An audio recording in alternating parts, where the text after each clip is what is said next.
Okay, it's easier to use an example of like the cake, because I mean the Martin one, it could be in the midst of a huge drama where you're getting divorced. It could be just a momentary thing. So it's too, you need more context. But let's just think of the simple example of the cake. You know, the attachment to the cake. So there's two things. There's the cake, and then there's my mind. There's the cake, and there's my mind. So what our job is to learn to become familiar with what the mind is doing. Now, you can't do that. You can do it to some degree without learning a particular model of the mind. But if you just take the example of a garden, it's really easy. And this is not how we tend to think in our culture about the mind. If you think of your garden and you look in your garden, it's really evident, isn't it, that what appears to you is only according to the names you have for what you're seeing in your garden. I mean, you can't do an analysis of the garden based on simply the shapes and the colors that you see. I mean, you know, as I said with my example of walking with my nephew, I saw a bunch of shapes and colors. That's all. I didn't have any ability to analyze the objects that I was seeing. I didn't have any botany. It's really clear. The meaning is really simple. So how could I do an analysis of what's in the garden? I wasn't qualified. So in order to do an analysis of what was in the garden, I need to learn botany. So in order to do the analysis of what's in my mind, I need to learn Buddha's botany. We're discussing Buddha's view here. You don't have to use Buddha's view, but this is the analysis, this is the view here. So I have to look into what Buddha means by what is going on in my mind. Now, I don't need to know botany to know that there's a red flower there. I don't need to know botany. I can recognize red. I don't need to know Buddha's botany to recognize there's an unhappy feeling. I can recognize the unhappy feeling, but that's not enough. Just to know you feel bad is not enough to do it's not enough analysis. You need to know what are the concepts beneath the unhappy feeling. And that's our trouble. We only go by the feelings. So we sort of know it's an angry feeling, roughly. We know it's jealous, but we don't have much analysis beyond that. So then, because, let's say go back to Martin again, because the analysis we have is Martin was unfair. How dare he speak to me like that? I was sitting there quietly minding my own business and suddenly Martin says a mean word to me. And this is a very common experience. So in general terms, it's true. It is inappropriate of Martin to say mean words to me. No one can argue with that. That's a fact. But it all depends on your analysis of it, of why he did it, of your response to it, as to how you respond to it. So we have to know. So here we're using Buddhas. So if we buy into the assumption of attachment is this junkie in me that only wants the nice things. So then naturally the response when Martin says a mean word is because my attachment just didn't get what it wanted. Then anger would be the response. How dare you say that to me? I don't deserve it, we would say. Isn't it? We get that. So because it's reason. So what we can't distinguish between is the valid, appropriate approach of good ethics, which says don't speak bad words to other people. That's a reasonable way to live your life. So Martin just broke that ethical agreement and he spoke bad words to me. So it's true, he did do something bad. It's true. That's a fact. Tick the box. No argument there. But now, what do I, from the Buddhist perspective, what's my job in this case? What's my job in this context? Well, if you're really practicing properly, you'll observe that Martin just said a mean word. And yes, you tick the box, it was not ethical. You know, maybe in your marriage agreement, you agreed you wouldn't say bad words to each other. He just broke his agreement. That's a fact. But the point is what to do about it. This is the point. So I have to have the Buddha's analysis would say, well, I've got to look into my mind and observe what is my response. Well, we know because I've got attachment. Attachment is a junkie that only wants nice words. It's hungry for nice words. It can't cope with anything but nice words. It's greedy for nice words. And the assumption, this is where we've got to go more deeply, the assumption of attachment, this is a really powerful point now. The assumption of attachment is I deserve good words. And the assumption of anger, which is the response when the attachment just didn't get what it wanted, when Martin said the bad words, the assumption of anger is I don't deserve. This is, I mean, we can spend the rest of the hour just on this topic, just on this one concept. It's really powerful, I tell you. So let's do that.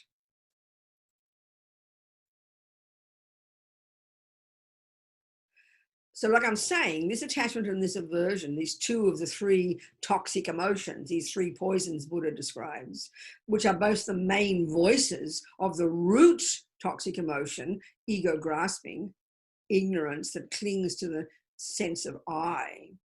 These attachment and aversion are profoundly, as I'm saying, primordially deep, literally at the level of instinct.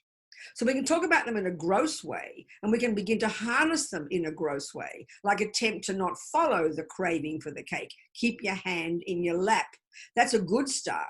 That is necessary. But let's look at this attachment and this aversion at a deeper level, how they're functioning. So they are the main voices of ego grasping. They're the main voices of this ignorance, this mat-ripa, this primordial main delusion, such that when that is uprooted, you're now beginning to get out of samsara into your nirvana.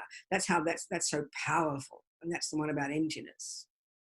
But so we can just look at them theoretically then and realize how these main voices of ego grasping, the main voice is every second of the day. Attachment is the default one. It's an assumption that I just must get only the nice things. Attachment is this junkie that can only bear the nice things.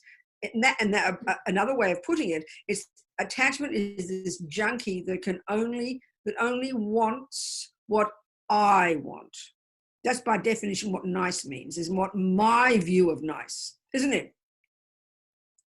So attachment is a junkie in there, and its assumption is that I must get only the nice things. And then the outrageous assumption of attachment, as I said, is it's an assumption that I deserve. This is quite heavy. This is quite powerful. I only deserve them. I deserve the nice things. We can prove that because when I'm sitting there quietly and Martin is mean to me, then the shock and the hurt, how dare you say that to me? I don't deserve it. I didn't do anything to deserve it, we will say. So the assumption of anger is I don't deserve the bad things, which is implied at the deeper level of the assumption of attachment is that I only deserve the good things. This is the voice of ego. And all Buddha is saying is this is a wrong analysis. This is very powerful. This is why we have to bring in karma as well. So we bring the karma and the Buddhist view of the mind together in an integrated way of understanding these assumptions deep in our bones, okay? So now, the assumption of attachment. So attachment and anger, aversion, are these deeply ingrained states of mind, like I said, that run the daily life. They run our daily life, you know. So this idea that they are, okay, forget that. So now, what do we mean by deserve? Because it's very powerful. Look at when some bad things do happen, especially if you really did nothing to cause them. And that's a common way, remember, that our life happens. So, and karmically, what's this? Karmically, remember, there are 4 ways that our past actions do ripen every moment in our daily lives. So the first result of our past karma is we've got this human body. That one's finished. The next 3 play out in this life every millisecond. So the next result of karma, as I said, is the one of, for Debbie's answer, is that it's habit, our mind itself, our tendencies, our personality traits, our characteristics, our habit to be good at piano, our habit to be good at anger, our habit to be good at jealousy, our habit to be good at love, whatever it might be. This is the second way that karma, or the main way in daily life that our karma ripens, our personality. Now, the third one is obvious. It's in relation to everything out there that happens to us. Like I say, we're very social beings, aren't we? We live in relation to others. We live in relation to things and events. We're very social. And so this is the third way our karma ripens. And if you think about it from the time you're born up to now, you can describe your experiences at the hands of others. Think about it. It's very simple. Throughout your life, you can divide your experiences into two categories precisely in relation to others. The experiences that you label happy, when people are nice to you, loving to you, kind to you, when you get the job, when the bank gives you credit, when the person in the street smiles at you, when the car on the road, lets you past. Baby, tiny, in millions of events up until now. Think about it. Every one of those is the result of a virtuous action of ours. We created the cause. We sowed the seeds by doing similar actions to those beings. Karma's pretty personal. But you know what? We never, ever, ever, ever wonder or ask, well, I wonder why good things happen. You know why? Because it's this incredible hubris, this arrogant assumption that I deserve good things. So of course they give me good things. We don't even question. That's why we never ask the question, why do good things happen? We only ever ask the question, why do bad things happen? It's really, we should be blown out by that. It's totally fascinating. The whole world is the same. Why? Because when the bad thing happens, our attachment just didn't get what it wanted. The status quo has been attacked. And we go, how dare that happen to me? I don't deserve it. So we, all these ways we respond are telling us, they're giving us the analysis of these states of mind. And we don't question these assumptions because they're so deep. We don't ever, that's why we never even ask, why do good things happen? Because we've got this hubris, and excuse me, it sounds a bit shocking, but even this arrogance that I assume good things should happen. I assume a person at the shop should smile at me. I assume that the car should let me come in. I assume a person at the airport should let me go in first. I assume Martin should be kind to me. This is the outrageous kind of assumption, this hungry little vampire in us. I know it's shocking how I say it, of attachment. So we've got to question these assumptions.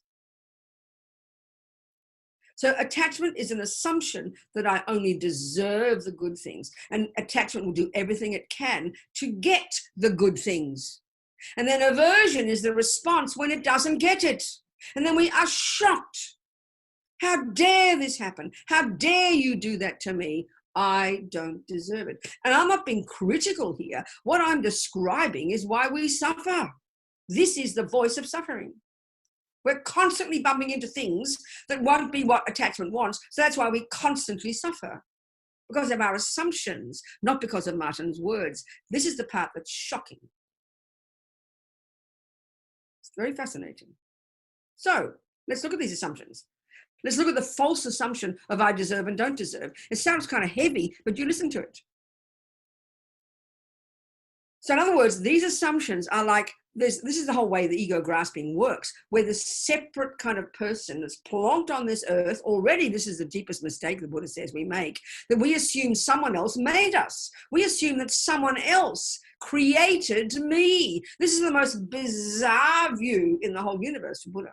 It's so schizophrenic. It's so dualistic. In other words, the views we have as believing, I'm not being rude if you believe in a creator, but it's certainly the assumption that you play no role in who you are. That someone, especially if you have a materialist view with respect to us, that our mummy and our daddy have sex and they produce, they create me. And I come out in the shape that I am, and they are the cause of me. They're the creator, you know? That's the view we have. So that view alone is an expression of being an innocent victim. As we say, I didn't ask to get born. We say it as a joke, but it's a literal view of that dualistic view that you're this innocent victim that got created by someone else and then put on this planet. Buddha thinks it's the weirdest thing he's ever heard. And of course, with that view, there is no responsibility. You're absolutely right. And from that point of view, you are right. How dare a person harm you, and and people must be helpful to you. It's kind of fraught, and it's driven by those assumptions. But the Buddha's view is very different. So if the Buddha's view is correct, which is the one we're discussing here, that your consciousness goes back and back and back, number one. Number two, everything that you think and do and say programs that consciousness, sows seeds in that consciousness that will ripen in the future as the fruits of your actions. So this immediately brings accountability. So this is where the simple example of your garden or your bank account makes such sense. If you look in your bank account, and my point is the key word there is your bank account. You know that your bank account is what you created. You know what's in your bank account is what you put there. And you know what is there or isn't there is because of you. It's yours. You own that bank account. It's your bank account. You feel connected to that bank account. That's why if you look in your bank account, your first response is not, how dare there be no krona in my bank account? I deserve krona. You would not say that. And this is logic is because you know it's your bank account. You created it. You might be upset with yourself. You might be rejoicing. You immediately rejoice because you'll never forget for 1 second. Every crown in that bank account, you know, is the fruit of your hard work. So you own it and you delight in it and you rejoice. You take responsibility for it. That's the analogy. And we get that completely. The garden is exactly the same. You don't say, who put weeds in my garden? You look around like an innocent victim, outraged, blaming somebody. No, because you feel interconnected with your garden because it's your garden. It's the fruit of your actions. Your bank account is the fruit of your actions. Well, that's the analogy for life. Buddha says, everything in our garden, everything in our life is the fruit of our actions. It's not a difficult analogy, just a kind of surprise to us. So then naturally, if you have the view of karma and that your life is your garden and Martin is one of those weeds or flowers, depending on the day, in your garden, and then Martin is mean to you, you know immediately it is the fruit of your past action. You planted that. As Lama Zopa says, everything we experience is our own karmic appearance. Whatever's there, we feel, you see, this is the thing about ego. We feel completely separate from everything out there. We feel separate from the whole world. That's the isolation and the suffering and the loneliness and the misery we have. You know, I'm this poor me, separate from everything. And all this stuff out there happens to me unfairly. We don't know why it happens. It's all just good luck and bad luck. I mean, that's a nightmare to live like this.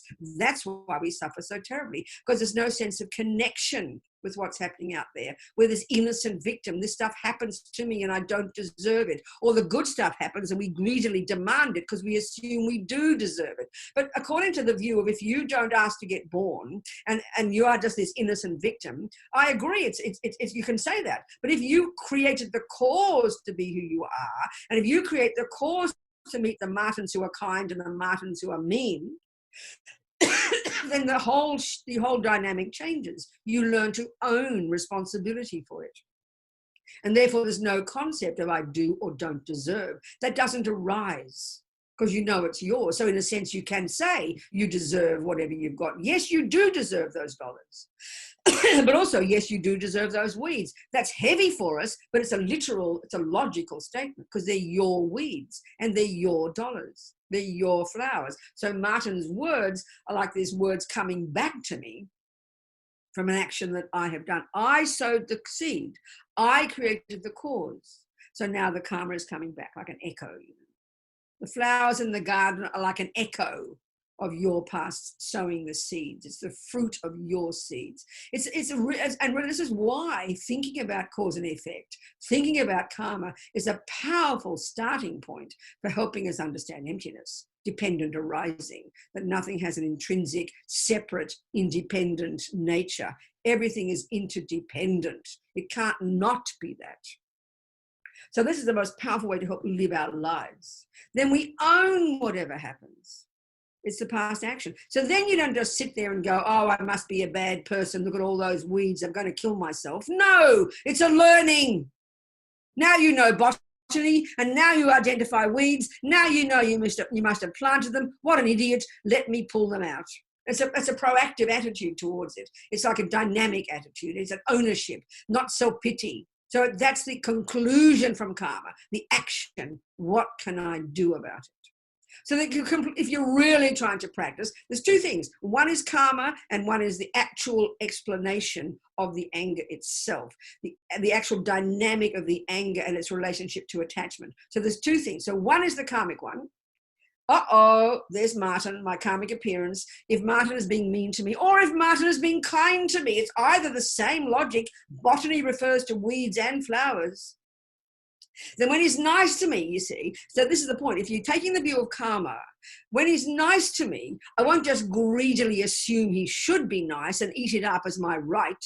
No, I'll recognize, wow, that's the fruit of my past virtue. This is really good. I like this. I'm going to be more virtuous. I'm going to keep being kind. I'm going to keep growing those flowers. That's a powerful way to respond to it, because you're owning it. And then equally, when Martin is mean to me, I'll recognize I planted that. What's the learning? I don't like this experience. So stop creating more causes to have more of that suffering. That's the dynamic approach to karma. That's the powerful way to apply it. But what we do now, having this rigid sense of a separate, lonely, self-pity me that has this greedy assumption of I deserve happiness and this outrage that I don't deserve suffering, that just increases the suffering, makes me more angry, hit back at Martin, how dare he harm me, all of that. That's the karmic view. And then there's the other view where we do the analysis. You do the analysis of what is anger? This response, how dare he do that to me? It is not fair. We feel the pain, but let's do the analysis of the conceptual story, because what anger is a conceptual story. What does anger say? Like I said, anger is saying, how dare he do that to me? I don't deserve it. For example, how dare he, shocked. So what is that assumption? Where's it coming from? It's coming from the assumption beneath it called attachment, which is the hunger to only get the nice things. So when attachment doesn't get the nice things, this shock called anger manifests that says, I don't deserve it. How dare you do that to me? So that's arguing with attachment. So that anger is the response to the assumption I deserve only the good things. Naturally. And then that attachment is the main voice of the assumption beneath it, which is the root, which is the assumption of an independent, separate, concrete, real me in the first place. So all this is the analysis of these three levels of states of mind. And this is of the conceptual story, not just the feeling. Got to get past the feeling to observe and have the analysis of these conceptions deep in the bones of our being. And you argue with them. If you can't argue with them if you don't have this analysis, and this is the Buddhist analysis. It might not be Jung's, it might not be Freud's, it might be one of the other thousands of psychological models in the world. And it's totally internal. If you're really practicing, if you're really trying to practice this stuff perfectly, the first level of practice is junior school. At least don't say words in return. Control the mouth. That's already powerful practice. Then the next level of practice is the internal analysis. Anger, the assumption that bad things shouldn't happen, not logical, because if it's karma, I must have created the cause. And then that comes on the basis of the assumption of attachment, this little hungry vampire in there that assumes only the good things should happen to me. It's completely false. And that is based upon the deepest misconception of an independent, separate I in the first place. And this is what practice looks like. So if you work on this way, Martin says a mean word, just you're washing the dishes and he gets annoyed with you. All of that can happen in 1 second. Then 3 seconds later, hi darling, you want a cup of tea? You've solved the problem. You've fixed it. That's practice. Of course it's hard. unbelievably hard if this is practice. And the consequence, you'll be happy. So, of course, if Martin keeps abusing you and keeps beating you up, now you've got some decisions to make. This is now another discussion. You've got some decisions to make now. And basically the decision is one. Is there something in this relationship that makes it worthwhile? There he is. He seems to be getting madder and madder every day. He seems to abuse me more and more. You've got to make some common sense decisions here. Is there some, the crucial question is there something in this relationship that makes it worthwhile for me to continue? And this could be with your relationship with your sister. This could be the relationship with your boss. Bad things start to happen. And now if you're doing the proper analysis, you think, well, is it worthwhile? Is this something I can handle? Now, this is the point. You've got the wisdom wing approach to practice, which is what we just described. What I just described before has got nothing to do with compassion. This is all to do with yourself. Junior school and high school. So if I can look into my job, let's say it's getting worse and worse, the boss is mean, the colleagues are horrible, I'm not getting much job satisfaction, you've got to make a decision. Is it worthwhile? You've got to step back and think, is this job worthwhile? First of all, from your own point of view, is there something in this job at this moment in time, given the conditions of the world, is there something useful here? So let's just say at the time of coronavirus and you're one of the lucky people who's got a job because you're in the food industry, then clearly it's a no-brainer. You better keep working at this job no matter how crummy it is, because you don't want to be among the homeless. You're fortunate, you've got a job. So everything's conditional, everything's contingent. So you realize that the life is really bad right now. Millions of people are out of jobs. So you go, aren't I fortunate? I've got a job at least. So you start to redefine the job and you accept that your boring old boss is ridiculous. You accept there's not much job satisfaction, but at least you get a paycheck. So then within those conditions, you delight that you've got a job and you shut your mouth and you stop complaining and you have a happy mind. Now, if there's lots of other jobs out there and you know you can go further and for your own benefit will be useful, then leave the job. See you later, mate. I'm out of here. So it's contingent, many things, but either case, you take responsibility. The victim in this normal world is the victim. You hate your job, you come home, you moan and complain about your job, and your husband says, well, darling, you could change your job. No, there's no other jobs. I couldn't get another job. Oh, no. Well, darling, you could change your mind and start being happy. No, he's a creep. I can't do it. So not only can we not decide to leave our job, we can't even decide to change our mind. That's life. That's samsara. That's the nightmare of victims, and we're all like it. So we've got to grow up, It's not easy. You can change your job. You can leave Martin, make a decision. But either way, you make a decision to stay because you think there's something worthwhile there and it's good practice for you and the karmic connection is there and you weigh up, he's got some good qualities as well. So you weigh it up and you decide. You own responsibility. I will stay in the relationship and work on my mind. It was not possible. It was too difficult. If he can't handle it, the daily punches, then get the hell out of there. Either way, you make a decision. This is the point about accountability. Guilt is the opposite to accountability. Guilt is self-pity and blaming everybody else, including yourself, like as if it's virtuous. Guilt is pathetic, and we love it.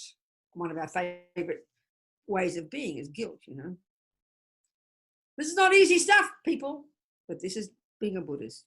And all these concepts, we get it from modern psychology. We understand all this. That's why Buddha is not a creator. He didn't make up this stuff. He doesn't have a copyright on this stuff. He simply has observed the mind. And I'm putting it in very modern terms. Every word I'm saying, though, is valid Buddhism. And all of this comes from, forget the karmic one even. Forget even karma if you don't like karma. But recognizing these states of mind, observing your own state of mind, owning responsibility for them, and knowing if you can change, as Shantideva or somebody or Buddha said, if you can change something, please, honey, change it. But what if you can't? That's when practice starts. And we can see on this nightmarish world, there's many things we cannot change. Life is unbearable sometimes. The suffering is unbearable sometimes. It's a fact. So it's not easy to change things. We can see. So that's why we've got to change our minds. It's very powerful. That's why I have such respect for my friends in prison. They don't have the luxury to change their roommates, living in a tiny 1-2 meter cell with a maniac. You don't have the luxury to choose. You don't have the luxury to walk out that door. You cannot. So you're sitting there with your own vomit, your own karmic appearance, you've got no choice but to change your mind. Otherwise you go mad. Well, that's, you know, that's what our job is. This is really what working on your mind means. It's intense, of course it is. But this is the source of happiness. It's a shock to hear this, you know. And the thing is, when I'm in the relationship with Martin, let's say, what we don't realize is that the way Martin appears to me, let's say if I'm always anger, if I'm always angry with him, what we don't realize is that the way Martin, as Lama Zopa puts it, the way Martin appears back to me is through the lenses of whatever's in my mind. So if anger is in my mind, then he will appear horrible, ugly. And we're not discussing whether he's angry with me. We're not discussing his behavior yet. We're not discussing even what he's doing. But if I have anger for Martin because of my attachment to get what I want and he doesn't fulfill it, then he will appear to me as an ugly person. In other words, my anger has painted a picture of Martin that looks ugly. But what we don't realize is it's my anger that painted that picture. That's a very shocking thing to us. We believe he is an ugly person, like ugliness coursing in his veins along with his blood. We really believe that my anger is seeing an accurate picture of Martin. So what is really shocking when we start to do practice on the compassion wing, and we start to cultivate love and compassion, let's say, for Martin in our mind, then when you start developing love for Martin and compassion for Martin, you've literally got another paintbrush, you've rubbed out the angry picture, and you've now produced a new picture of Martin, and now he will appear pleasing to you. This is very shocking for our minds to accept, you know? Because and this is where emptiness comes in. We believe that what we see is what's there.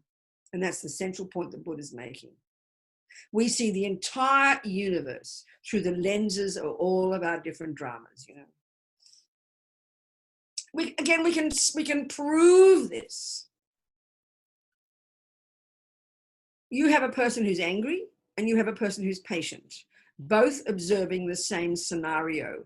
You might as well have two different scenarios out there because each sees another thing. It's obvious. It's sort of staring us in the face that what's in our mind determines how things appear to us. But we're so fixated, and this is where ignorance comes in. And now let's talk about ignorance.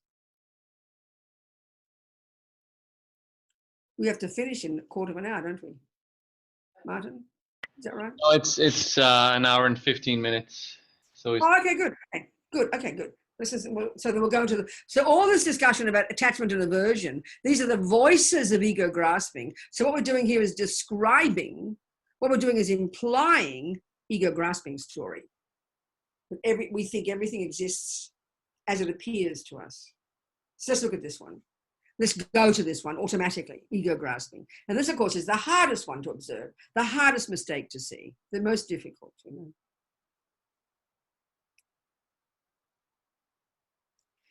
But the more we understand attachment and the more we understand aversion, the more it leads us to understand the root delusion, which is what informs both of them.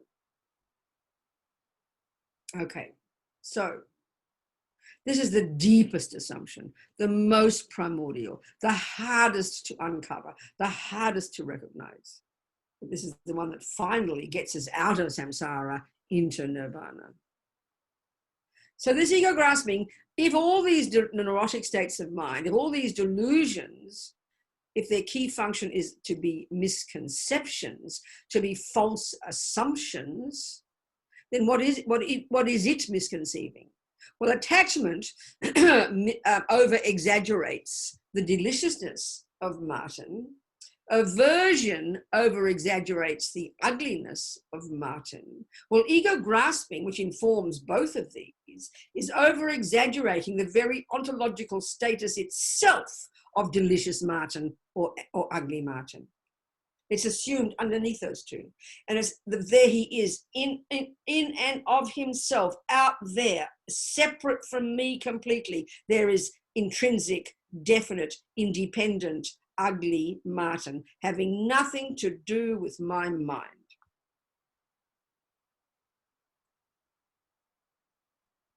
So,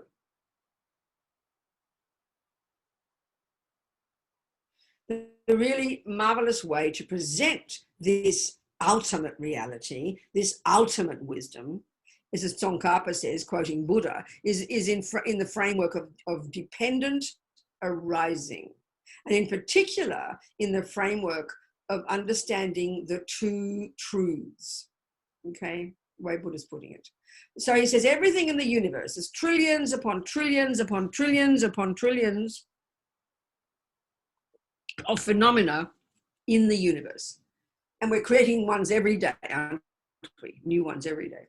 So they are all these conventional phenomena,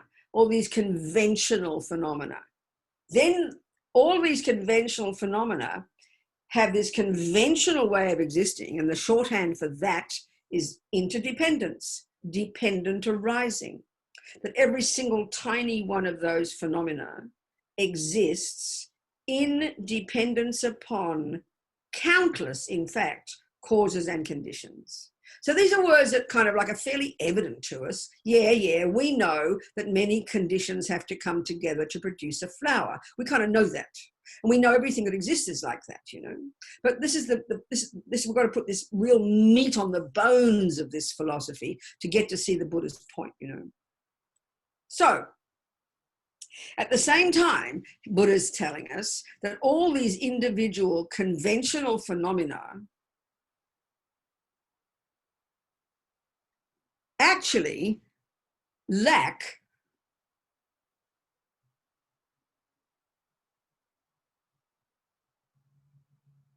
an intrinsic character. Now, why is he telling us that? It sounds so peculiar. What do you mean it's got no intrinsic character? Who cares? Why is he telling us that? Because he is saying that because even though, so everything does in fact have an interdependent dependent nature, which implies it doesn't have an intrinsic nature. He says, but even though we might intellectually know things are interdependent, experientially we don't know it at all. This ignorance, its main mistake. So if attachment embellishes the delicious Martin and aversion embellishes the ugly Martin, then ego-grasping ignorance embellishes the actual status of that one, that it's set in stone. Ugly Martin is intrinsically, in other words, not dependent on anything. It's out there from its own side, set in stone. Even though we most intellectually know there are causes and conditions, Buddha's saying emotionally we haven't got a clue. We assume this ego grasping is informing everything we do.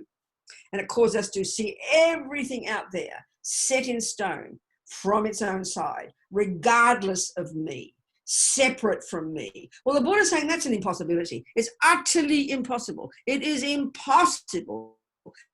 Nothing can exist this way, he says. And all the things we even said so far can prove that, but we don't join the dots, you know. So a really excellent way to understand this is in the context of the two truths, as Buddha would call, conventional reality and then ultimate reality. So the words for these, you know, as I said, the shorthand for conventional reality is dependent arising. Dependent arising. It's like the Buddhist slogan, as His Holiness said one time. And the shorthand for the ultimate way that all those conventional phenomena exist is the word emptiness. So, of course, hearing that word completely confuses us. And we have the weirdest ideas possible about what we think that means. So obviously we have to understand it first intellectually.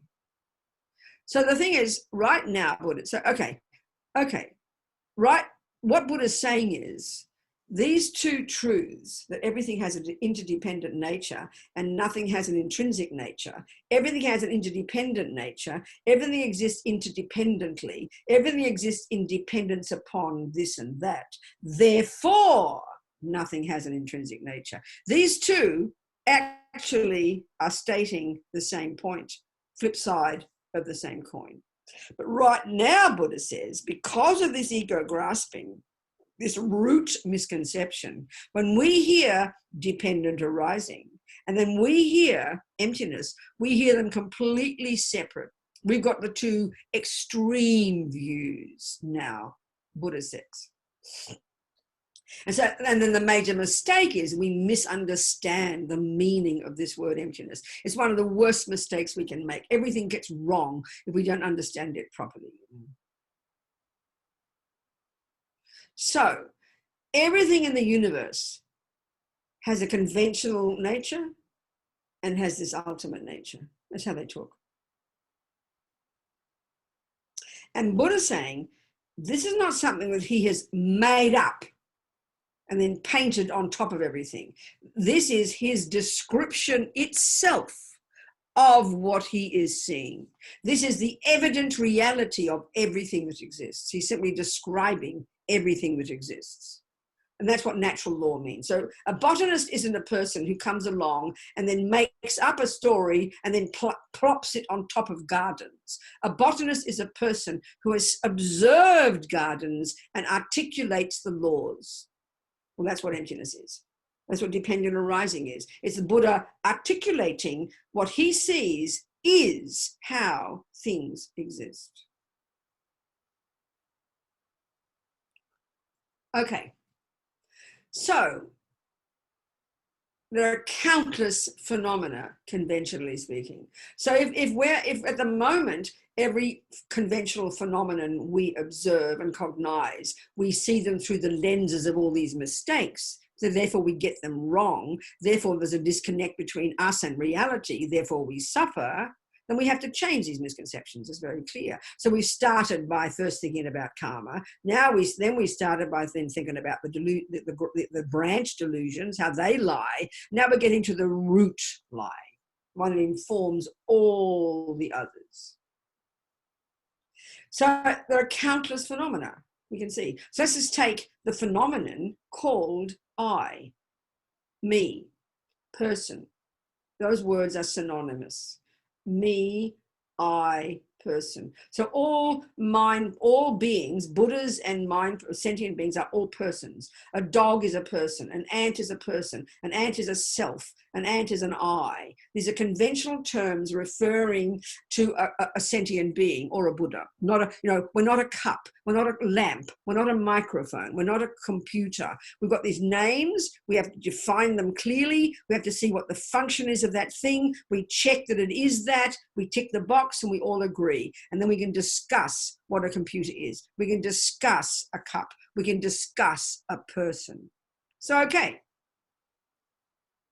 So Buddha's he came out of this amazing tradition, and what he in the philosophical text, what he does is he takes several of the different views about the nature of self, as His Holiness says, these amazing Indians more than 3,000 years ago, who were the ones who began the investigation into the nature of self.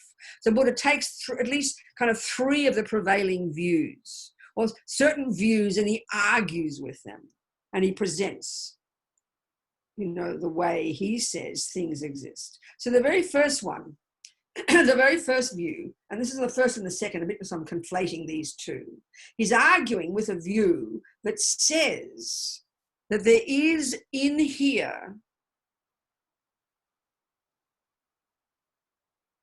this is the second view really, the second one.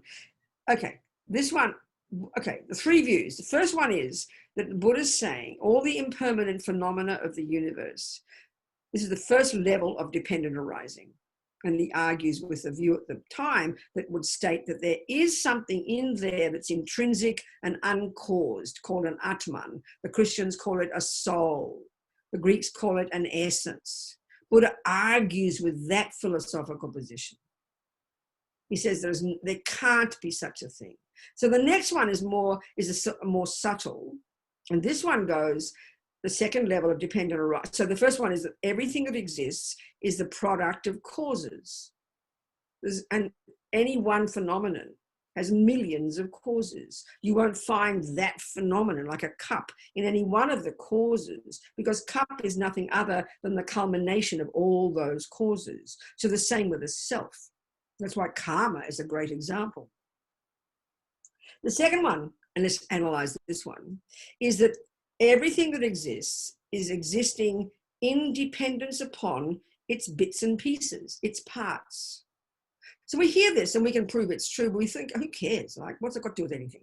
We can't see any kind of relevance to that statement. Like, who cares? And all Buddha's doing is arguing with what he says are these deep, instinctive, primordial assumptions that things, that, you know, that how things do exist. In fact, they don't exist that way. So he's arguing with his position, you know.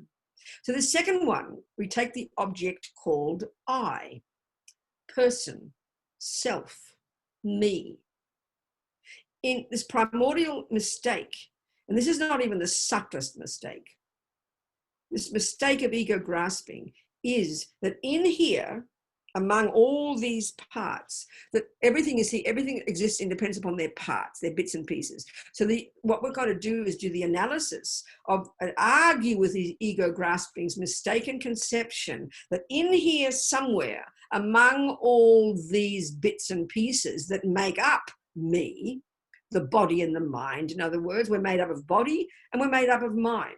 And the mind is made up of many thoughts and the body is made up of many bits and pieces. So if we had to count all the bits and pieces that make up a person, there'd be thousands. It's like IKEA, you know, you'd have millions of parts in the box to make up a person. So that it's clear that a person is all the, you know, a person is made up of parts. So we have a misconception, Buddha says, this ego grasping causes us to really believe, without analysis, that in here somewhere, as my friend Pende says, walking hand in hand with all the other parts, there's somewhere in here a very special part that runs the show that's called I. We believe this primordially. So technically speaking, the Buddha, I think they say that this is kind of a philosophical view that we learn. But I think it's really, if you look at how we feel and look at how we talk every day, it's really evident we think this. Just look at this to show the mistake we make. Look at our words, you know. We say, I have a hand. So there's one, in the philosophical analysis we have to do, which starts with theory and debate and then you meditate, there's one argument that talks about if something exists, it's either one thing or it's more than one. You can't have it any other way. So let's look at that simple concept. It seems so weird to us initially. So first of all, if I tell you that I have a cup and a lamp, no, you can't see the lamp. Well, I have a, I have a tissue. Look, I have a tissue. Here's a tissue. So we all know the definition of a tissue. Look, you can see it. We know what a tissue is and we know what a cup is because we've all learned English. We know these words. Let's analyze that statement. Very simple. We have to analyze how many phenomena. The term phenomenon is a word for that which exists. The term phenomenon, the term object, the term object of knowledge, the term existent, these are all synonyms for that which exists. So the world is consisting, remember, of trillions of phenomena. So I just made a statement. I, which is one phenomenon, here it is, this one person, have a cup, another phenomenon, and a tissue. So that's three phenomena. So you know very well when you hear me say those words, immediately you're going to check up as I say them. If I tell you that I have an elephant on my desk and I show you my desk and I don't have an elephant, you're going to realize you'll feel sorry for me. Poor Robina is delusional. So as soon as I say I have a cup and a tissue, if you're with me here, you'd immediately have your eyes go to the table and you would prove that I just spoke the truth. And you would count three separate, this is the point now, three separate phenomena. Not only separate, but independent. And these have different meanings, and I'll explain later. These are not only independent of each other, independent is the point here, they're independent of each other in terms of their function. So you know very well that a cup, its function is to hold tea. It does not need a tissue to function to hold tea. So in that sense, they're not only separate from each other, but they're independent of each other. So my tissue could go in the toilet and my cup is happy. My cup could break, my tissue will still function. And the third phenomenon is called Robina. So that's a separate phenomenon. For Robina to function as Robina, she doesn't need a cup and she doesn't need a tissue. So in that sense, this is a typical example of three separate and independent phenomena. Easy, and you prove it, you count, 1, 2, 3. So I spoke the truth, conventionally. It's clear to prove. Now, I'll make another statement. I have a nose and an ear. Now, without analysis, you will see immediately in the picture there, it's true, without analysis. There it is. Now, how many phenomena did I mention? This is the point now. How many phenomena did I mention? Well, it's the same as before, isn't it? 3. One phenomenon. How many? What are you saying, Ingrid? How many? There you go. That's right, exactly. Ingrid said it, 3. Oh, Why? Precisely, because one I. You see, if we look at phenomena, it's like saying nouns. The mind cognizes nouns, basically. The mind cognizes phenomena. You've got to articulate everything exists as a phenomenon, as a knowable phenomenon. So we turn everything into like a noun, except here, of course, it's a pronoun. So there's eye, ear, nose. That's 3 phenomena. And in this case now, they are independent. We think, this is the point now, we believe when we say that statement that we can point to 3 separate, independent phenomena. We have that feeling. Why? Check, you know. We really believe that. I have an ear, have a nose. So one proof that we believe they're 3 separate things, independent things, is that when you say, I have an ugly, Robina, your ear is so ugly, I will say, how dare you insult me? And I was, you know, but the correct, you know, I would say, but you would say, but no, Robina, I didn't insult you, I insulted your ear. But we assume somehow the ear and the eye are totally connected, don't we? So this is the point now, in exactly the same way as we did the analysis before. If it is true that there is a phenomenon called an eye that is independent from the ear and independent from the nose, you have to point it out. So this is why one of the meditations to do is to think of all the parts that are made up, and you can do this analysis, this process of deconstruction. You think you are made of body and I'm made up of mind. Let's start looking. That's what Buddha says. We need to look for that eye. We need to look for that eye that we do believe is in there running the show like the puppeteer. Our language shows that we believe that. How dare you say that to me? I am ugly. I am angry. I want this. The I is the big noun, pronoun in the middle of our mind running everything like an owner. So, I do have a cup. It's easy to show. There's the I and there's the cup. End of discussion.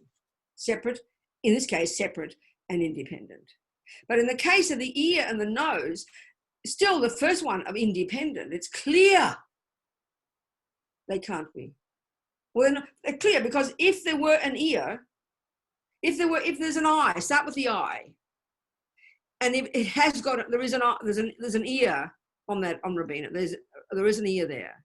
The assumption is you can point out the ear and then you can point out the eye that's separate from the ear. So the analysis to do is start breaking down the component parts. put all the bits and pieces of your body into a pile outside of you, and then put all the bits and pieces of your mind outside of you, and we would believe strongly, when we've unpacked and done the reverse for IKEA and unpacked the phenomenon, unpacked it into all its bits and pieces to send it back to IKEA, we believe we will find a very special piece, a part that's been hiding in there, running the show the whole time, like a little mini me. We'll believe it totally. We feel it. We say the words, I, my ear, my nose, my this, I am that. We believe it totally.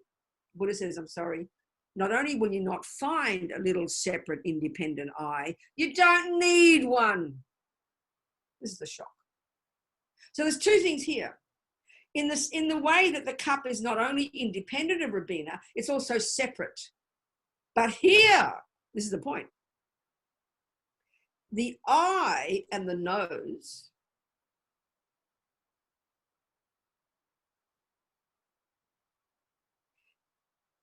they're not independent. They're interdependent, but you can't separate them. You can't separate them. Look at the cup. It's really easy. My cup, one phenomenon, has a base, another phenomenon. That's two. Now, it's true without analysis, but look at it. Take the base away, point out the base and separate it. So where's the cup now? You don't have a cup because a cup depends upon a base for its existence, but you can't separate the cup. Because of that, you can't separate the cup from the base. So but Robina is the name we give to this package of bits and pieces of body and bits and pieces of mind. So but you can't separate those pieces because Robina is the label you give to those pieces. But they're still independent. The ear and the nose are independent. The nose can break, cut off, throw it away. The ear still functions fine. They are, but you can't. But try and find the eye that doesn't depend upon a nose and an ear, and you can't. So they are interdependent. They're not independent, but you can't. But they're not the same. They're interdependent, but they're not the same. Why are they not the same? Well, start at the basics. What's the definition of a nose? A nose is that part of you that's got two holes that you breathe through. Let's say that's the definition of a nose.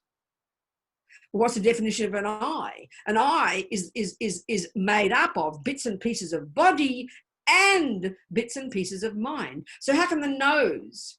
This is another example of how can the nose be the same as the eye? Because another mistake we make is that the nose is also the eye. Either the nose is separate from the eye or it is the eye. And both way you can't have it. Both way. You can't point out a separate eye. Because if you could, this is the point, when you insult my ear, and I'll say, how dare you insult me? You'll say, no, Robina, I didn't insult you. I insulted your nose. But then if that's the case, if there were a separate eye, think this, if there were a separate eye, then the eye would be looking on and feel sorry for the poor nose who just got insulted, and the eye won't be minding because it wasn't insulted. If the eye is separate, that's logic. So we know the eye is not separate, but it's interdependent. You can't point it out. You can't separate it. So it's different, but interdependent. The other example, they're both separate and independent. This one is more subtle. So there's two mistakes that Buddha says we have to argue with. One is we believe there's a separate I, like we've just described, that's the owner. And the other one, which I just touched upon, is that we believe, well, all of me is the I. This is all of me is the I. Oh, your nose is your eye. Yes. Your ear is your eye. Yes. Well, that's foolish. That's what I just said before. What's the definition of a nose? It's that which breathes in. Well, what's the definition of an eye? It's something completely different. What's the definition of a cup? That which holds your tea. What's the definition of your base? It's one part of a cup that enables it to hold tea. So you can't say they're the same definition. They're different phenomena. A cup is not a base, and a base is not a cup. The label can't be the base. Robina is not the parts, and the parts can't be Robina. So the conclusion is Robina, this is the subtlest one, is a name. Cup is a name that we impose upon the parts. But we want to find an intrinsic, special, shiny little piece called I in there. And that's how we feel. And this is why we suffer, Buddha says, believing in an I that doesn't exist. So he's not saying there is no I. He's saying there's no independent I. And that's the piece we have to comprehend. And that's the biggest mistake we make, misunderstanding that. So why do we have to do this kind of analysis? Because we believed in these lies for so long. So we have to be brutal in our analysis of these tiny misconceptions, all working together to make the fantasy called samsara, you know. So we need to develop the microscope of our mind. And all phenomena exist just like that. Things are dependent upon causes. Things exist independent upon their parts. And things exist finally. The final analysis is that things exist in dependence upon the mind calling them that. This is the subtlest one.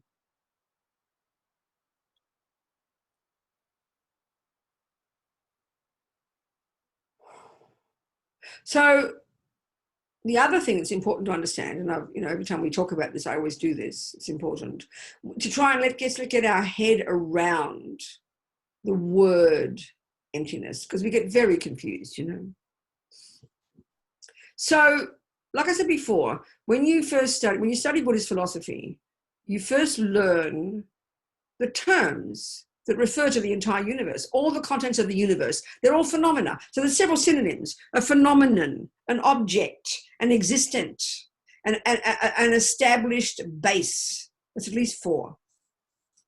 Everything that exists is a phenomenon, an existent, an established base, an object of knowledge. These are terms that are synonymous for that which exists. So why is Buddha even telling us this?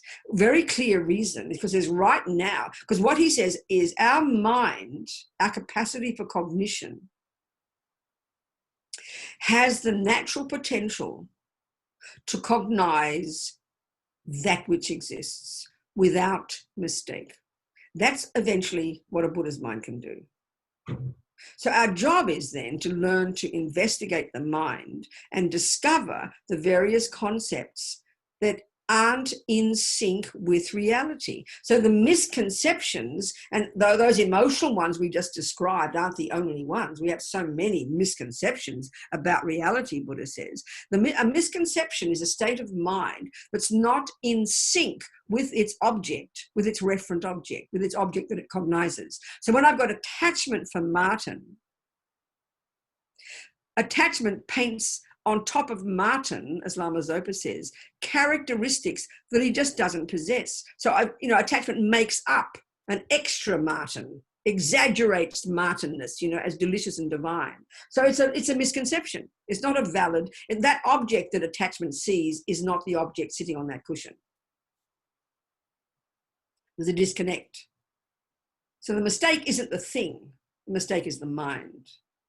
So Buddha says everything that does exist, everything that the mind can cognize is by definition an existent. So it's axiomatic that that which exists is that which can be cognized by mind. So mind, again, is the central player of the universe.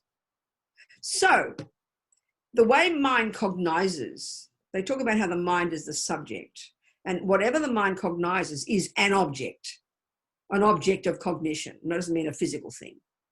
So the mind, that's why I'm putting it. The mind kind of cognizes things as like a noun. It's just my way of saying it. It always cognizes things as a phenomenon, an object, an existent. The mind cognizes things that exist. So this word emptiness now, okay? When I look in my cup and you'll see me go, oh no, my cup is empty. We know that experience very easily. So we use the word empty all the time. It's a very typical example. We use that experience. We have that experience. So the interesting point here is, or you look in your bank account and you see there's no krona there. Oh my God, there's no krona. So the point here is really crucial to understand when we're discussing this concept of there not being something somewhere, that the only person who will see, that only person who will get a surprise, the only person who will get a surprise when they look at their cup and say, oh, my cup is empty, is the person who expects tea. You don't walk into the kitchen shop and look at all the cups and go, oh, they're all empty, because you don't expect them to have tea in them. This is a really major point. So then turn this around now. So what is the name of the phenomenon that I just cognized? You say the words, oops, my cup is empty. So give that status as a phenomenon, because the mind always cognizes something. So the name of the phenomenon that my mind just cognized is called the emptiness of tea. So of course we don't say it like that, but this is the way the mind is cognizing. So on the basis of an expectation that there should be tea in my cup, I get a shock when my expectation isn't met, and the phenomenon I just cognized that second is the absence of tea. Now we understand this. If I've been married to Martin for 42 years and I come home, of course I'm expecting Martin. And then I find a note, I've left you. Well, guess what? For days, if not months, if not years, the major object that I will cognize in that house is called the absence of Martin, isn't it? All I'll notice is there's no Martin. But if you've never heard of Martin and you visit me one day in my house, you will never in a million years, as long as time exists, ever cognize a phenomenon, the absence of Martin, because you don't expect Martin. It's a really important point, this. If you expect 5,000 crowns in your bank account, you know it's there. You've put it there. You've saved it. And you look in the bank account and there's naught or 42 krona or whatever. The thing that you'll go, oh my God, where's my 5,000 crowns? You will say. So what you just cognize is the emptiness of, the absence of, the lack of 5,000 krona. So it's obviously a conceptual idea. You can't taste or touch or smell the absence of tea. You can't taste or touch or smell the absence of 5,000 crowns. It's based on an expectation that it should be there. It's a really crucial point to understand. So all Buddha's saying is, hey guys, in your mind is this deep misconception in the bones of your being that truly believes in the presence, in here, somewhere, of a real, solid, independent, separate, pointable, findable, set in stone phenomenon called me. So what he says is that phenomenon is a much more radical emptiness. That tea could exist, crowns could exist, but this particular phenomenon, an independent I, has never, doesn't, and could never exist. So we need to recognize, to observe, to locate, to find, to cognize, to see, to experience the absence of that fantasy I. That's the meaning of the word emptiness. It's referring to the absence of the fantasy I. And you have to recognize that absence.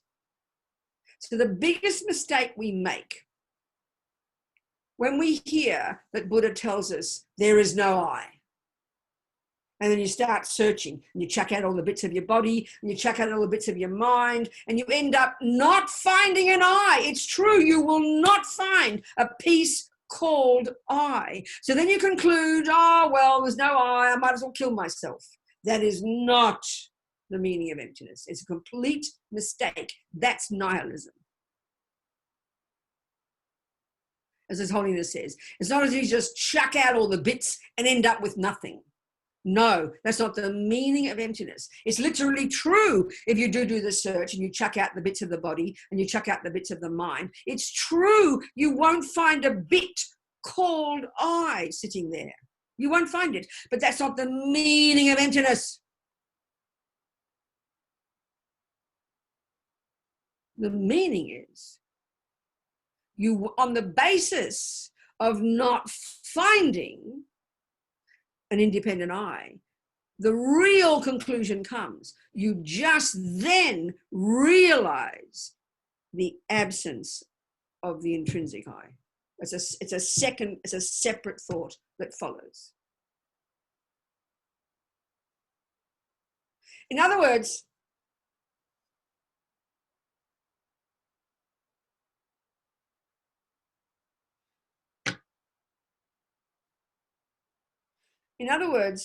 let's use another example.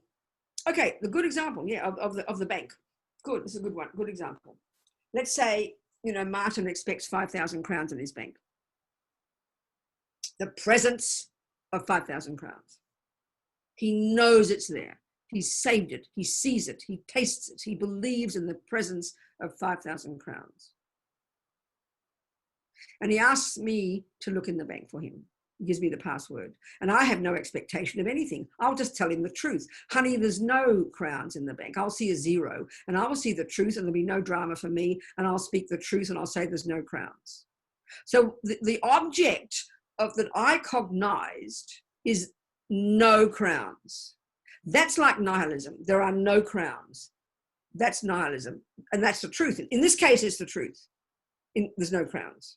So I'll observe the truth. No crowns. Now, if he looks in the bank, expecting his precious 5,000 crowns,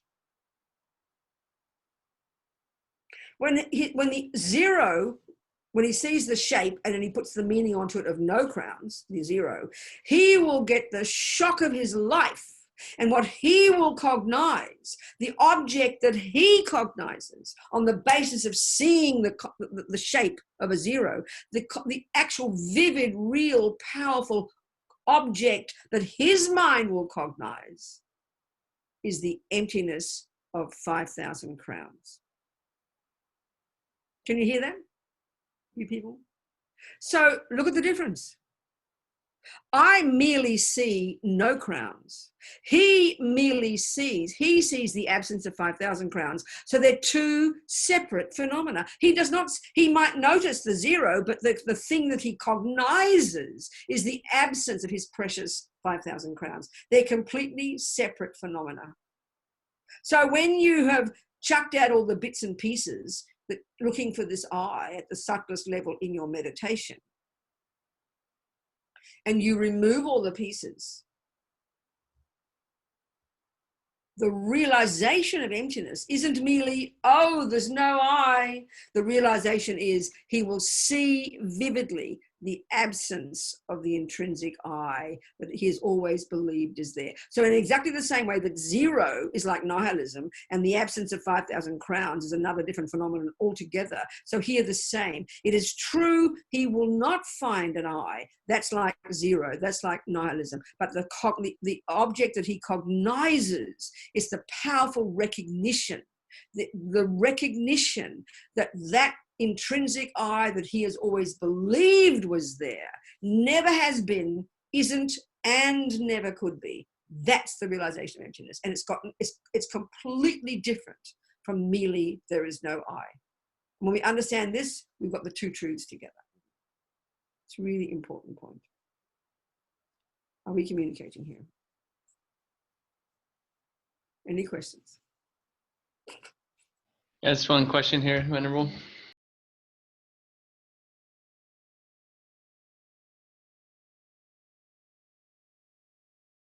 It's possible, yes. Because okay. The point is this, Jon. It's like this, you see, we have consciousness and we have physical matter.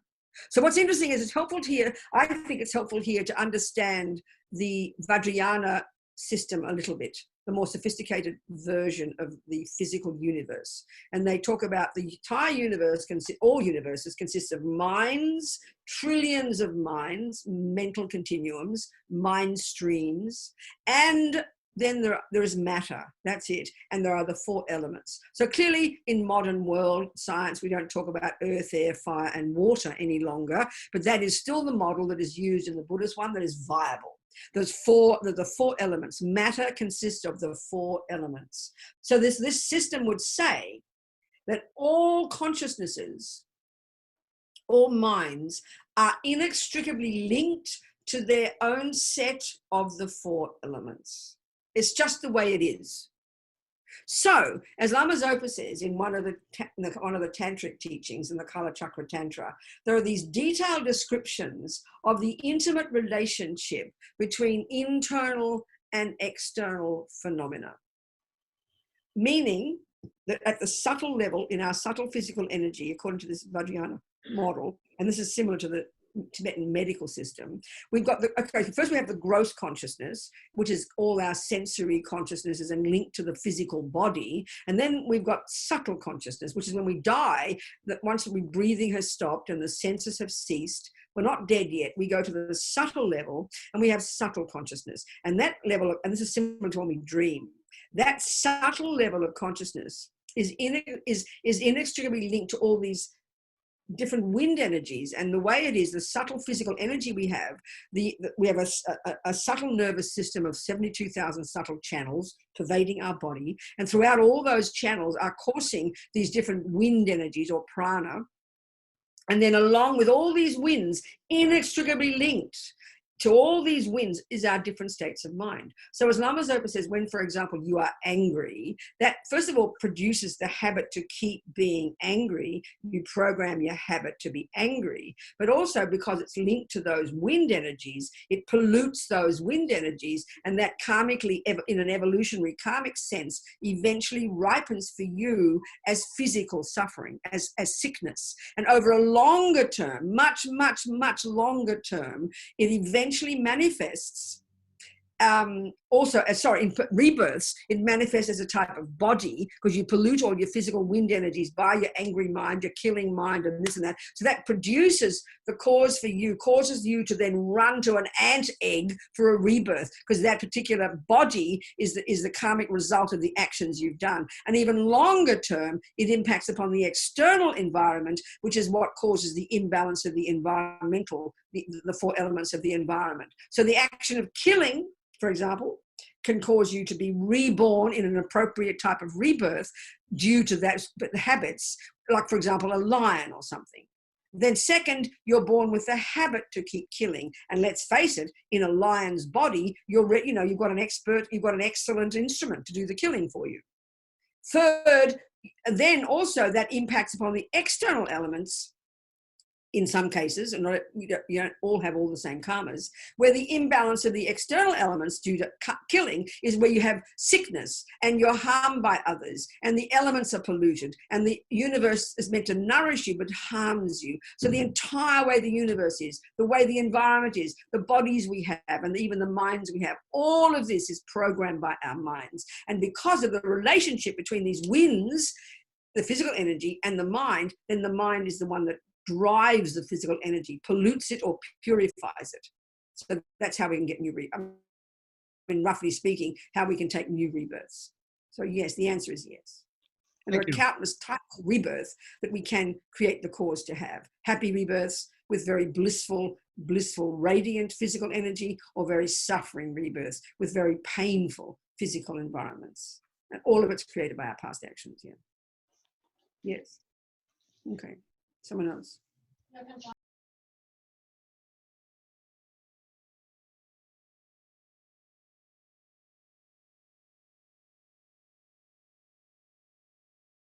That's right, exactly. Well, I mean, first of all, forget about the actions we do to the body, but if we look at the way delusions function, then the Buddhist approach is it's the anger and attachment and depression and jealousy are the most brutal self-harm you could ever imagine. That's the first step he's saying, that when we realize that these delusions totally brutalize ourselves, they are literally what cause us to be insane every day, and they create our future suffering. So this is total attachment, anger, jealousy, depression, anxiety, anger, pride, arrogance are the symptoms of a deeply suffering, mentally ill, self-harming person. It is really clear. That's even just your mind. Forget what you do with. So naturally, if we have such self-loathing, of course we're going to harm our body as well.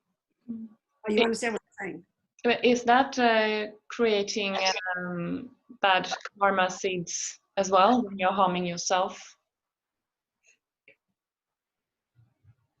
Did you hear what I said? I'm not trying to be rude, Maria, but I want to make sure we're communicating. Did you hear what I said first? Yeah. What did I say? Tell me what I said. Well, when you're angry and that it all comes down from a deluded mind, attachment, and what are you doing to yourself by having those states of mind? Sorry? What are you doing to yourself by having those states of mind? Harming yourself. Right. So why do you think? So that's the meaning of karma. How can it bring a good result? Sorry? How can if you're angry every day, how can that cause you to be happy? That's the meaning of karma. No, it can't. Whatever you do in your mind, you're programming, and it can only bring suffering results. If you're angry every day and jealous every day and depressed every day, the only karmic results can be suffering. There is no other way. It's not possible, because what the mind does is what karma is. So it's equally bad harming yourself as harming someone else. I didn't say that. No, darling, I didn't say that at all. I didn't say that. I'm not trying to be tricky with you. I'm trying to be very clear.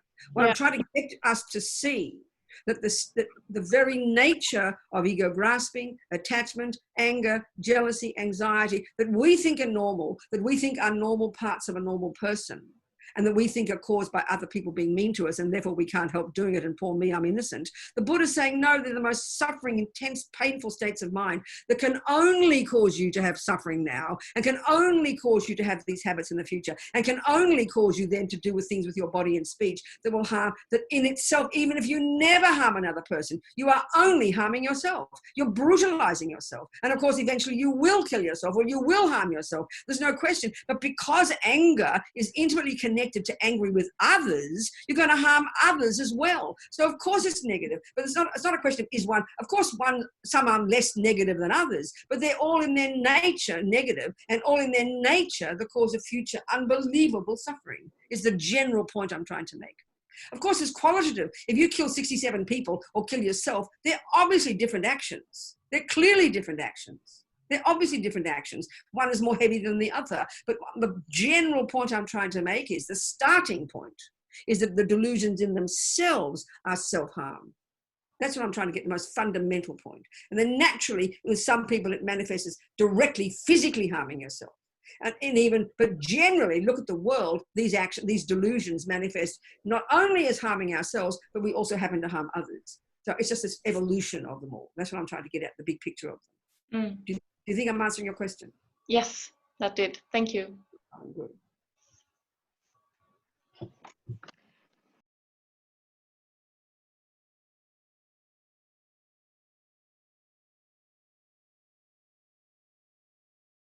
By thinking about emptiness, that's exactly, every one of these delusions has their own antidote. So obviously the direct antidote immediately to anger is try and at least, well, first of all, for all of them, is at least don't follow them with our body and speech. The next level is at least recognize the anger, which exaggerates Martin's ugliness, and at least try and change the mind and not believe in the anger. And then the obvious direct antidote to ego grasping is to think about dependent arising, to think about emptiness. That's the direct antidote. Clearly. Do you understand? Yes. Yeah. So, read. Sometimes just reading the Heart Sutra can be very powerful. Read the teachings. That's why just reading somebody, valid teachings, like His Holiness the Dalai Lama, just read the teachings about emptiness is very powerful antidote. Just thinking about it. Read a sutra. Read the Heart Sutra. This can be immediate. Or think carefully yourself. But just reading about it can be a powerful antidote. Can really sow the seeds in your mind to be able to understand it in the future. That's really delicious to do that. Okay. You understand? Yes. Thank you. Okay. What else, people? Who's on page? I've only got one page at a time. So who have I got? You keep changing position on my camera. It's very curious.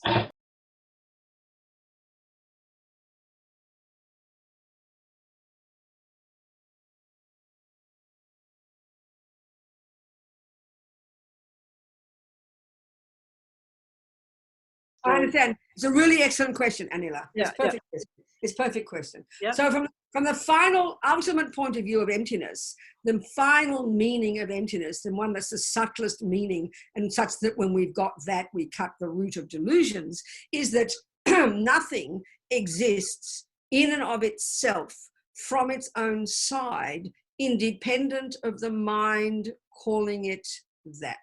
So you could say, Martin, the basis of the label Martin is the body and the mind of Martin. The body sitting on this cushion. The body is one of the components, one of the aggregates of Martin. As we know, Buddha states we're made up of different pieces. So one piece of Martin is his physical body. And then we can see, because Martin isn't smelling, that means he's not dead. So he's a living Martin. There's a mind imbuing that physical body. So we can say there's the basis on the cushion there of the person called Martin, whom is mummy labeled Martin. Now, if Robina walks in for the first time and does not know that label, doesn't know that's called Martin, she will never see Martin ever. The specific phenomenon called Martin, she will not see. I will never cognize the phenomenon called Martin.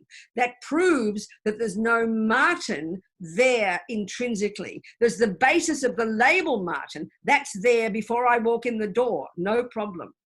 But if I don't know that specifically is labeled Martin, that cognition of Martin appearing to my mind will never appear to my mind until I'm told that Martin is the label for that. So there is a basis of the label there, but there's not Martin. That's the way they say it. Even a cup, if you've never seen a cup before, and there is this basis, a piece of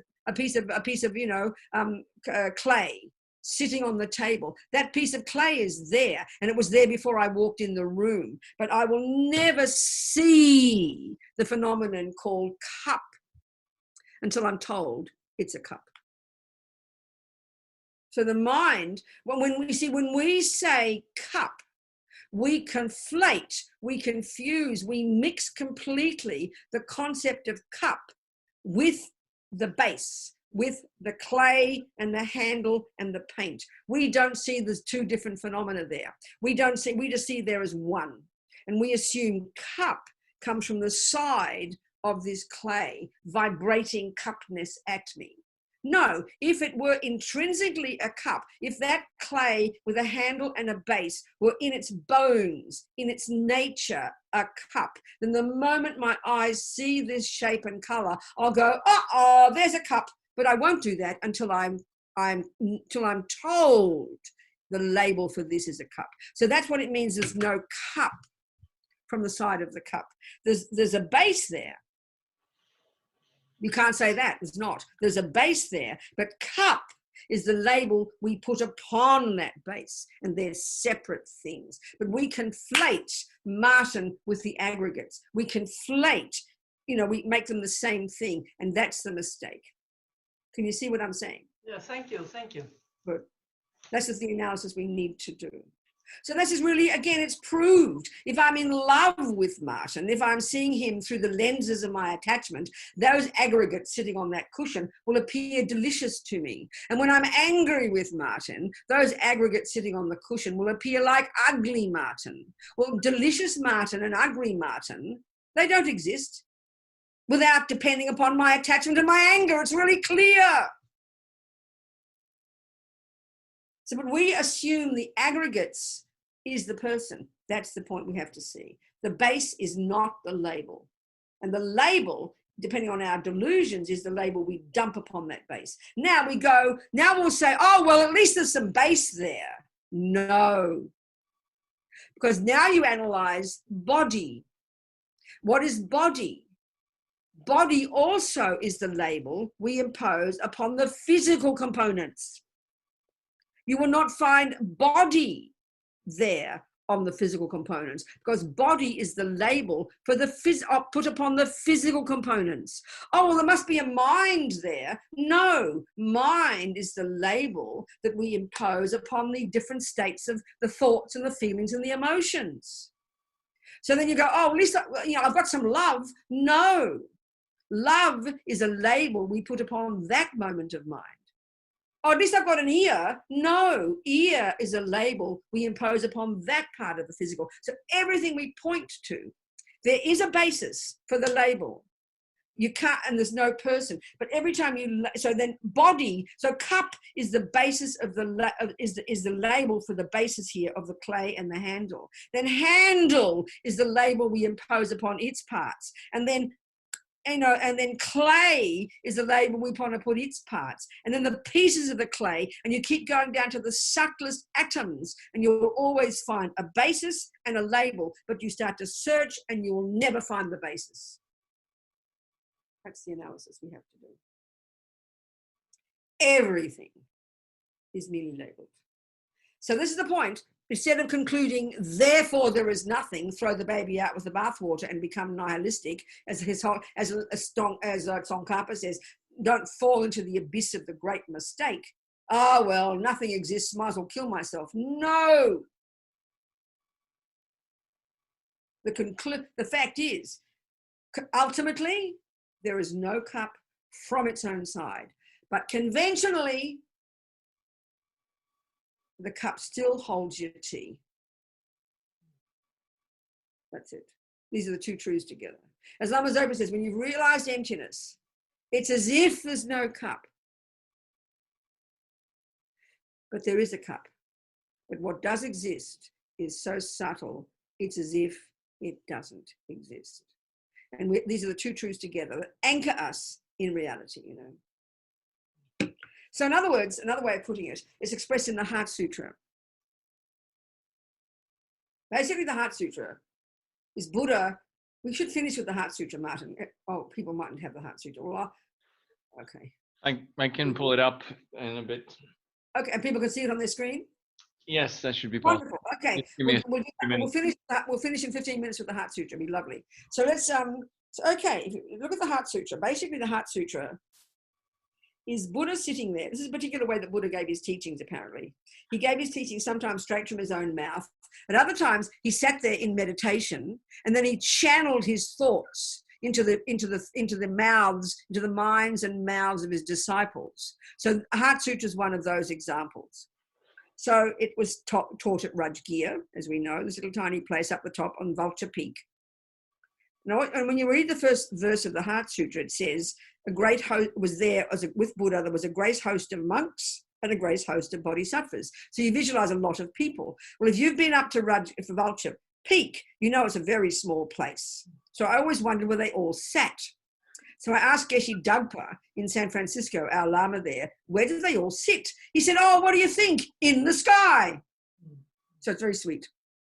So anyway, the point is there's Buddha sitting there, blissing out in meditation. And there's Shariputra, he's one of his main disciples, having a conversation with Avalokitesvara, but he's not looking like a Buddha. He's in his light body. He's actually in the 10th level bodhisattva, looking like a human.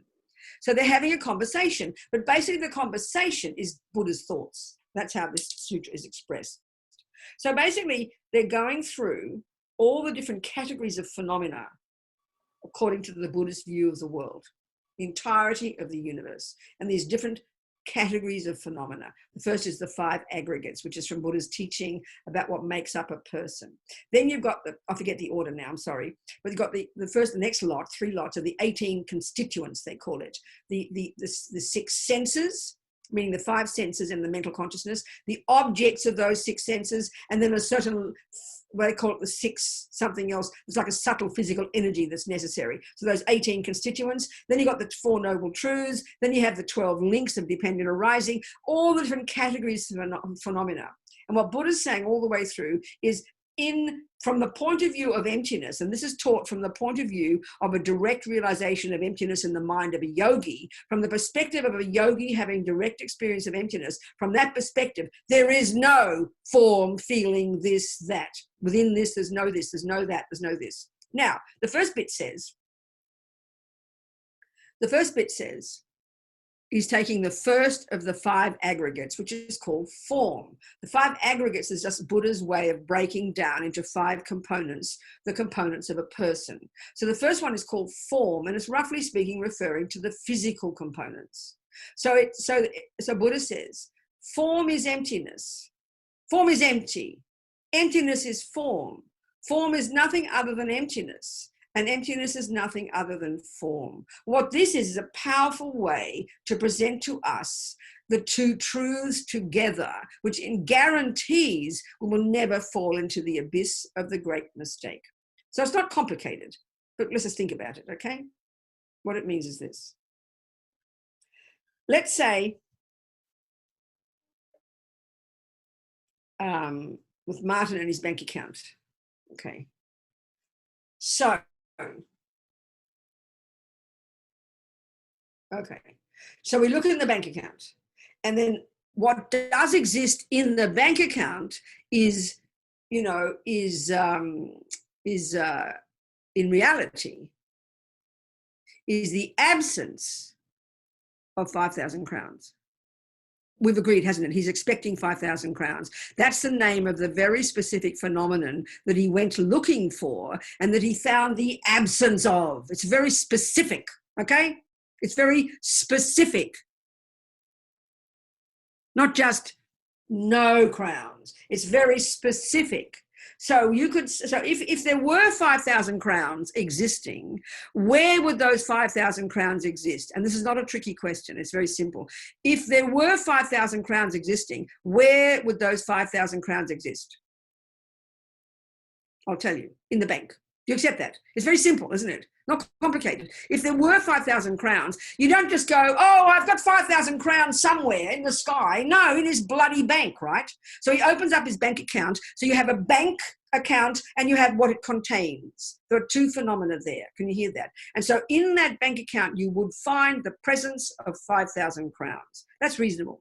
Now, on the basis of his expecting 5,000 crowns, he opens up his bank account and he will discover with shock and horror the particular phenomenon called the absence of his precious 5,000 crowns, which is another word for emptiness. Do you agree, people? You understand, people? So if there were 5,000 crowns, where would they exist? In the bank. You agree?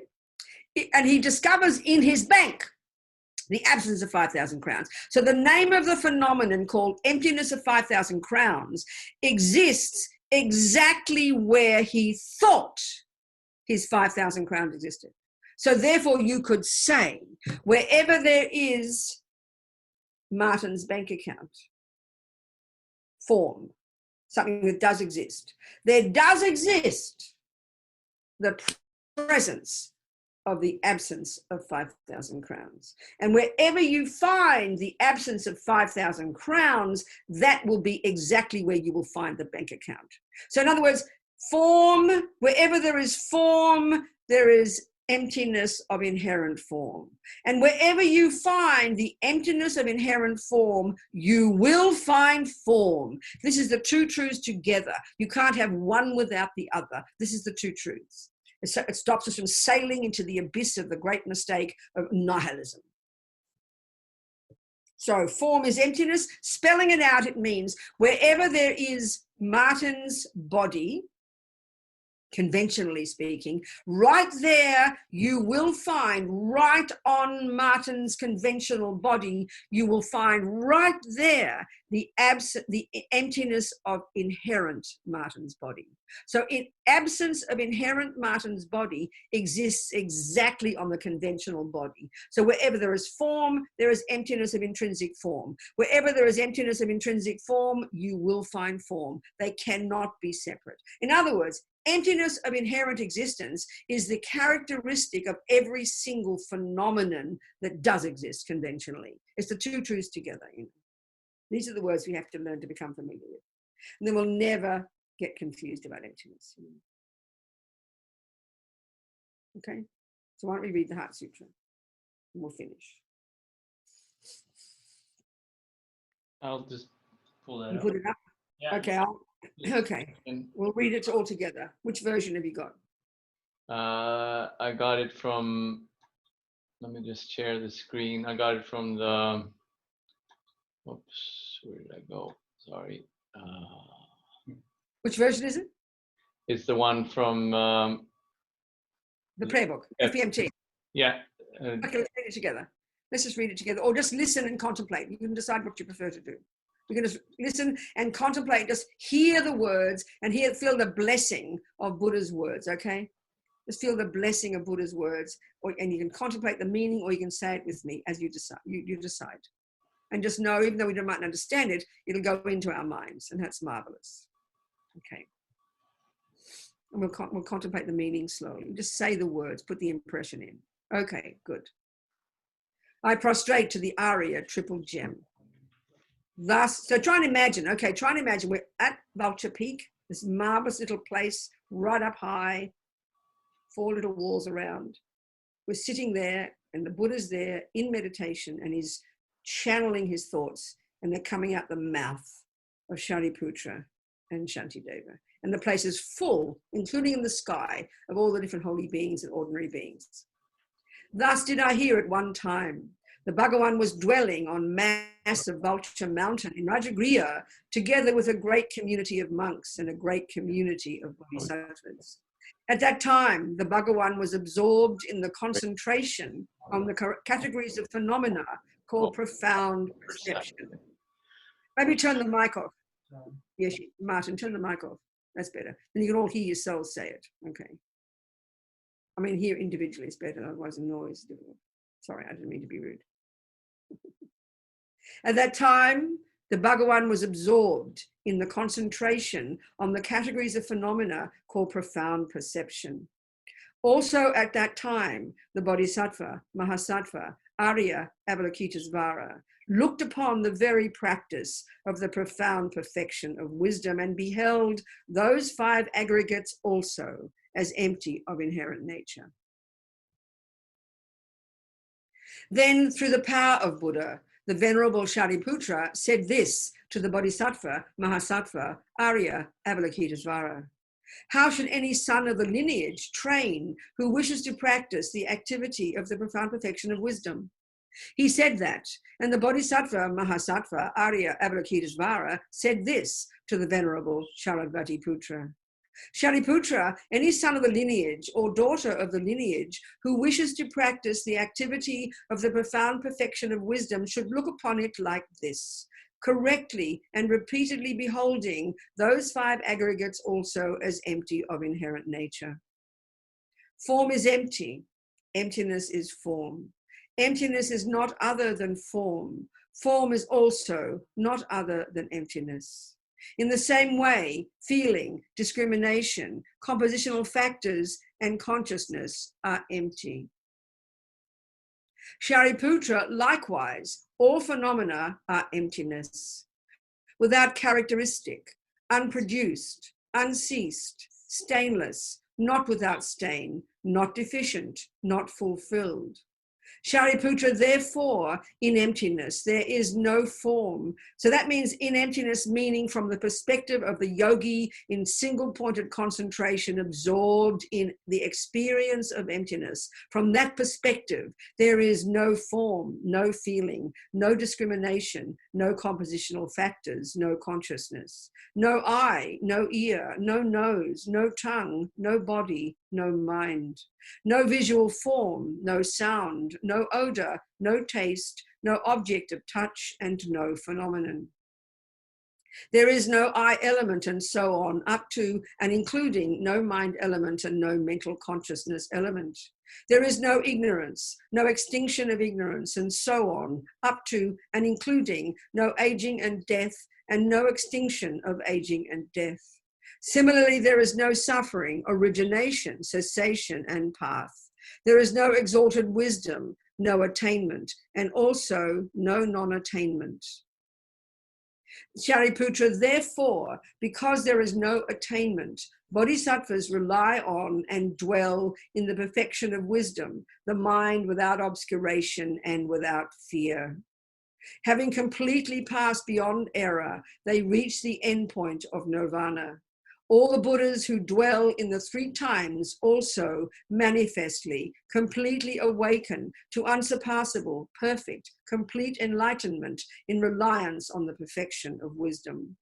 Therefore, the mantra of the perfection of wisdom, the mantra of great knowledge, the unsurpassed mantra, the mantra equal to the unequaled, the mantra that thoroughly pacifies all suffering, should be known as truth, since it is not false. The mantra of the perfection of wisdom is declared. Shariputra, the Bodhisattva Mahasattva, should train in the profound perfection of wisdom like that. What's wrong? Oh yeah, I missed the mantra. So sorry. Taya ta om, we do a few times, okay. Taya ta om gate gate para gate para samgate bodhi soha. Taya ta om gate gate para gate para samgate svaha bodhi svaha. Taya ta om gate gate para gate para samgate bodhi svaha. Taya ta om gate gate para gate para samgate bodhi svaha. Taya ta om gate gate para gate para samgate svaha. Para samgate bodhi svaha. Shariputra, the Bodhisattva Mahasattva, should train in the profound perfection of wisdom like that. Then the Bhagavan arose from that concentration and commended the Bodhisattva Mahasattva Arya Avalokitesvara, saying, well said, son of the lineage. It is like that. It is like that. One should practice the profound perfection of wisdom just as you have indicated. Even the Tathagatas rejoice.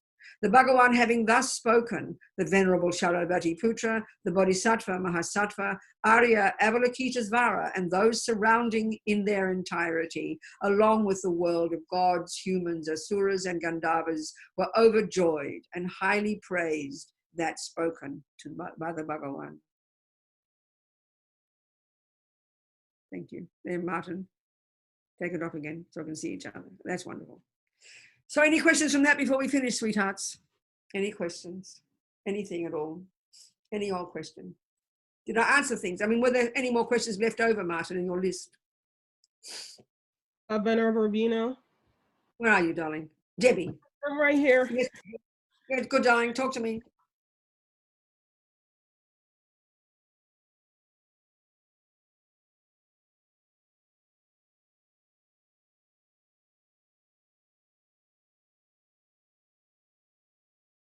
Okay, darling. So listen, if we can imagine billions and trillions and billions of karmic seeds sitting in our little bank vaults, and like even in daily life, you know, if you're walking along feeling very peaceful, so peaceful thoughts are dominant, aren't they, in you? And you've got the fact that you've got the peaceful thoughts even to access, aren't you feeling wonderful? And then suddenly someone comes along and nearly runs you off the road. That condition instantly triggers one of your negative seeds to ripen, doesn't it? Which was latent at the time. You didn't feel it at the time, but because a car comes along and then that triggers anger, which is coming from ego grasping, and then you shout and yell. So that wouldn't have happened if you hadn't met that condition, isn't it? Now, at the time of death, like at any time of life, we've got millions and millions of karmic seeds. So because the one that will be triggered, that will determine the next life, will be triggered at the time about before you stop breathing. And there's very particular conditions that manifest, you know, as Lama Zopa describes in his new book. I mean, it's come out already from Wisdom, but it's coming out again freshly as a paperback in this year called How to Face Fear, How to Face Death Without Fear. There's two things going on. There's the 12 links of dependent arising, which describes in the sutras, and are particularly in relation to death. At the time of death, this powerful, intensely extra powerful level of incredible craving and grasping, which are the 8th and 9th links in this system. And these are happening every millisecond of the day, but they play a particularly powerful role at the time of death. So at the same time, alongside this, we're also looking at the 8 stages of death, which is described in the Vajrayana model. So these are two different systems, but they're both playing out at the same time, you understand? So according to the 8 stages of death, it's about the 3rd stage while you still haven't lost the plot yet, but you're beginning to lose your senses, you're beginning to gradually die. And at this point, about before you stop breathing, maybe when the time your ears start to go, not before yet, not quite before your ears start to go, this intense level of unbelievable intense extra attachment and then unbelievable intense extra grasping kick in, whether we like it or not. So it's going to happen even if you're virtuous. So now, if you've got a condition at the time of your death, with, like you're a Buddhist, let's say, with your beloved friends surrounding you, you're feeling safe, you're feeling secure, you're hearing the sound of mantras, you're hearing the sound of your teacher teaching. So that's going to trigger very pleasant feelings in you, isn't it? Naturally. So if you're in a bed and you're in a hospital, you're drugged out of your brain, there's noises, there's crying, there's people shouting, what do you think is going to ripen in your mind? So that craving and grasping are going to kick in no matter what. So at least if you've got a conducive environment with peaceful things around you, especially the sound of mantras and the sound of the holy beings and the sound of the Buddhas, this cannot, even though the grasping is still strong, your mind will be able to kind of navigate this without losing the plot completely, and that will easily help trigger one of your virtuous karmic seeds, because there's this natural relationship between feeling content and a virtuous karmic seed. But if you're in a condition where there's this dramas and suffering all going around, you're drugged out of your brain, you're full of fear, this grasping kicks in, what do you think is going to be triggered? A negative seed, inevitably, you know. So that's why the time of death is crucial. As Lama Zopa says, if you want to help anybody in their life, this is when they need you. There's billions of seeds in there. So clearly the one that was most powerful will be the one that will be triggered. But it all depends on those conditions. So the seeds are the main thing, but the conditions are what will trigger those seeds. And that's the thing we can have control over if we're trying to help a person. That's why at the time of death, the most important thing is to have it to be peaceful and pleasant and beautiful with good sounds and prayers. And this is the best way to die, the best way to die. For your mouse as well, and your dog and your old grandma. Do you understand, darling? I do. Thank you. Good, Debbie. People, okay, so let's get ready for death. Be like Lama Zopa says, we could die today, even though we don't like to think it. And this is the point why we're all freaking out now about coronavirus. We've been lulled into believing we're permanent, and all of a sudden now we're hearing that things are impermanent and things are changing. Well, this has always been how things are, just that we're stupid and don't realize it. So coronavirus is giving a big wake-up call, you know. Except apparently you people in Sweden, you're the ones who are most reasonable about it. There was an article in the New York Times recently, how Sweden is so civilized. You're the ones who are having the least suffering from it. It's very interesting. You're giving people this, it's very fascinating to see it. Look at poor old India right now. It's going to be chaos in India. It's going to be shocking in India. Unbelievable. Kantik to everyone. Second, Yuval, thank you. Okay, good, everybody. So, okay, darlings, we'll all meet again one day. Who knows? Looks like I'm going to have to retire to an apartment somewhere and just speak to computers. No more traveling, no more aeroplanes. I'm going to get fat. Alva, everyone, thank you. Good. Okay, honeys, we dedicate how amazing all these seeds have gone in. We don't remember 99%. Doesn't matter. They've gone in. Okay, be happy. You can take a picture of some people. I'm not going to, there's Kate here. Look, there's Kate. Say hello, Kate. She moved out of her apartment for me. She's so kind. So see if you can take a picture of me and the people. Okay, maybe you could turn so that we can go. 1, 2, 3. Okay, thanks everybody. Much love. Gewa din yuda dag lama sange drugyune drowa chikyang marupa dei sala gopa shog jang trup sem trog rinpoche ma ke panam ke guchig che panam pa me pa yang gong ne gong du pa ba shog. And when we never develop, even for a moment, wrong views towards the deeds of our most precious gurus, with faith and respect gained from seeing their goodness, may their full inspiration flow into our hearts. And never give up, people. Have courage. It's bad enough this drama is happening, but why be miserable as well? Recognize we can learn to keep optimistic, keep positive, and keep compassionate. Okay, people. Much love. Thank you so much. Goodbye. Thank you. Thank you so much, Venerable. Thank you, Martin. Thank you for inviting, darling. Thank you so Thank much, you so everybody. much. Bye, sweethearts. Thank you, everyone, from joining from everywhere. Amazing.